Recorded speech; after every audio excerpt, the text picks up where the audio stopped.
السلام علیکم دوستوں، آپ میں سے بہت سارے دوست رومیو اور جولیٹ کے کرداروں سے نام کی حد تک ضرور واقف ہوں گے، لیکن رومیو اور جولیٹ کا یہ بے مثال پلے آپ میں سے بہت کم لوگوں نے پڑھ رکھا ہوگا۔ آج ہم آپ کو اس پلے کی سمری آپ کے سامنے بیان کریں گے۔ کہانی کے مین کردار رومیو ایک 16 سال کا لڑکا ہے جس کا تعلق مانٹیگوس فیملی سے ہے، اور جولیٹ ایک 13 سال کی لڑکی ہے جس کا تعلق کپلٹ فیملی سے ہے، اور ان دونوں خاندانوں کی آپس میں شدید نوعیت کی دشمنی ہے۔ کہانی کے شروع میں کاؤنٹ پیرس نامی ایک امیر نوجوان جولیٹ کے فادر سے جولیٹ کے رشتے کے لیے بات کرتا ہے۔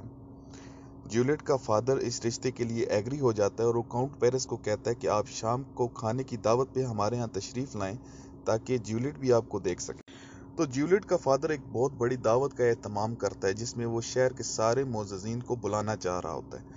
تو وہ شہر کے سب معززین کی ایک لسٹ بنا کے اپنے نوکر کو تھما دیتا ہے تاکہ وہ سب کو جا کے دعوت دے سکے۔ ابھی اس نوکر بیچارے کا مسئلہ یہ ہوتا ہے کہ وہ ان پڑھ ہوتا ہے، وہ سارے نام پڑھ نہیں سکتا، تو وہ جب رستے میں جا رہا ہوتا ہے تو اس کو رستے میں رومیو، اس کا کزن اور رومیو کا ایک دوست ملتا ہے، تو وہ ان سے ہیلپ لینے کے لیے ان کو وہ لسٹ دکھاتا ہے تاکہ وہ اس کو نام پڑھ کے بتا سکیں۔ تو جب رومیو وہ اس دعوت کے بارے میں سنتا ہے تو وہ رومیو کا بھی پروگرام بن جاتا ہے کہ وہ بھی اس دعوت میں ضرور جائے گا۔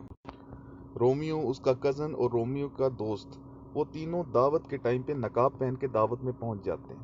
تو رومیو جب پہلی نظر میں جولیٹ کو دیکھتا ہے تو اس کو اس سے پیار ہو جاتا ہے۔ اس دعوت میں جولیٹ کا ایک کزن بھی ہوتا ہے جو رومیو کو پہچان جاتا ہے۔ وہ جولیٹ کے فادر کو بتاتا ہے کہ رومیو بھی اس دعوت میں آیا ہوا ہے، لیکن جولیٹ کا فادر بولتا ہے کہ وہ اس دعوت میں کسی طرح کی بدمزگی نہیں چاہتا، اس لیے وہ رومیو کو جانے دے۔ ابھی اس کہانی میں ایک پادری کا کردار بھی ہے جو دونوں خاندانوں کا مشترکہ دوست ہے۔ رومیو اس پادری کے پاس جاتا ہے اور جا کے کہتا ہے کہ وہ جولیٹ سے شادی کرنا چاہتا ہے۔ پادری یہ سن کے خوش ہوتا ہے، وہ کہتا ہے کہ چلو اسی بہانے شاید ان دونوں خاندانوں کی دشمنی آپس میں کم ہو جائے۔ تو وہ پادری خفیہ طریقے سے رومیو اور جولیٹ کی آپس میں شادی کرا دیتا ہے۔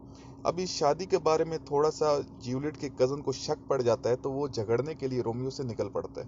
ایک جگہ اس کا رومیو سے جھگڑا ہو جاتا ہے، رومیو اس سے نہیں جھگڑنا چاہتا ہوتا لیکن جولیٹ کا کزن اس سے زبردستی جھگڑ پڑتا ہے اور اسی دوران جولیٹ کے کزن کا قتل ہو جاتا ہے۔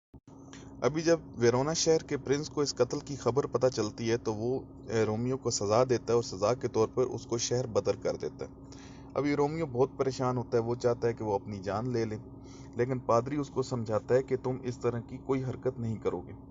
دوسری طرف جولیٹ کے گھر والے اس کو پریشرائز کرتے ہیں اور وہ اس کو بتاتے ہیں کہ وہ 3 دن کے اندر اندر اس کی شادی کاؤنٹ پیرس کے ساتھ کر دیں گے۔ ابھی جولیٹ کسی بھی طرح یہ شادی نہیں کرنا چاہتی ہوتی، وہ پادری کے پاس جاتی ہے اور پادری کو یہ بولتی کہ وہ اپنی جان دے دے گی۔ پادری اس کو بولتا ہے کہ تمہیں یہ سب کرنے کی ضرورت نہیں ہے۔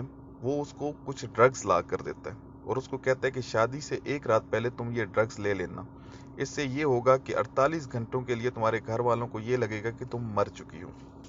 جولیٹ ایسے ہی کرتی ہے، رات کے ٹائم پہ وہ ڈرگز لے لیتی ہے، تو صبح جب اس کے گھر والے دیکھتے ہیں تو ان کو یہی شک پڑتا ہے کہ جولیٹ مر چکی ہے۔ وہ اس کو دفنانے کے لیے چرچ میں لے کر جاتے ہیں، تو پادری اس کی رسومات ادا کرنے کے بعد اس کو دفن کر دیتا ہے۔ ابھی دوسری طرف پورے شہر میں یہ خبر پھیل جاتی ہے کہ جولیٹ مر گئی ہے۔ جب رومیو کو اس بات کا پتہ چلتا ہے تو وہ بہت زیادہ پریشان ہو جاتا ہے۔ وہ ایک میڈیکل سٹور پہ جا کے ایک زہر کی بوتل ادھار میں لیتا ہے، وہ اب مر جانا چاہتا ہوتا ہے۔ دوسری طرف پادری اپنے ایک دوست کو بولتا ہے کہ وہ جا کے رومیو کو یہ خبر دے کہ جولیٹ در حقیقت زندہ ہے، لیکن وہ کسی وجہ سے یہ خبر اس تک نہیں پہنچا پاتا۔ ابھی کہانی کے آخری سین میں جولیٹ کے قبر کے پاس کاؤنٹ پیرس آتا ہے۔ جی ہاں، یہ وہی شخص ہے جو جولیٹ سے شادی کا خواہش مند ہوتا ہے۔ تو اتنی دیر میں ادھر وہاں رومیو بھی پہنچ جاتا ہے۔ رومیو کو دیکھ کر کاؤنٹ پیرس چھپ جاتا ہے۔ رومیو آ کے جولیٹ کی قبر کھودنا شروع کر دیتا ہے، در حقیقت وہ آخری بار جولیٹ کو دیکھنا چاہتا ہوتا ہے۔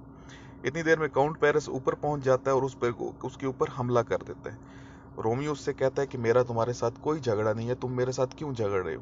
لیکن اس کے باوجود کاؤنٹ پیرس نہیں سمجھتا اور وہ اپنی تلوار نکال دیتا ہے۔ جب دونوں کا جھگڑا ہوتا ہے تو اس جھگڑے میں کاؤنٹ پیرس مر جاتا ہے۔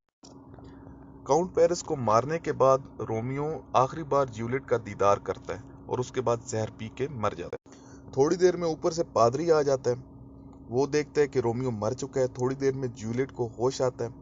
جولیٹ جب سب چیز دیکھتی ہے، وہ جب دیکھتی ہے کہ رومیو مر چکا ہے تو وہ بھی ادھر سے تلوار اٹھا کے خودکشی کر لیتی ہے۔